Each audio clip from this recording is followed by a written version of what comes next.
பூரண மதுவிலக்கு குறித்து முதலமைச்சர் ஜெயலலிதா எழுப்பிய கேள்விக்கு திமுக பொருளாளர் மு க ஸ்டாலின் விளக்கம் அளித்துள்ளார். பெரம்பலூர் மாவட்டம் குன்னத்தில் நடைபெற்ற தேர்தல் பரப்புரையில் திமுக மற்றும் அக்கட்சியின் சார்பில் போட்டியிடும் வேட்பாளர்களை ஆதரித்து ஸ்டாலின் வாக்கு சேகரித்தார். தொலைநோக்கு பார்வையுடன் திமுக தேர்தல் அறிக்கை தயாரிக்கப்பட்டுள்ளதாக தெரிவித்தார். முதலமைச்சர் ஜெயலலிதாவுக்கு தோல்வி பயம் வந்துவிட்டதாக கூறிய ஸ்டாலின், திமுக ஆட்சிக்கு வந்தால் பூரண மதுவிலக்கு நிச்சயம் அமல்படுத்தப்படும் என்றார். நம்முடைய கூட்டணியில் இடம்பெற்றிருக்கக்கூடிய காங்கிரஸ் கட்சி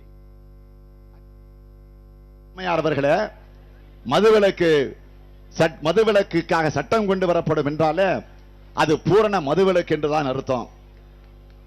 மறைந்த நம்முடைய மூதறிஞர் ராஜாஜி அவர்கள் அவரை பற்றி ஜெயலலிதா அடிக்கடி குறிப்பிடுறாங்க. அதே ராஜாஜி முதலமைச்சராக இருந்தப்போ இப்படி ஒரு சட்டம் வந்துச்சு.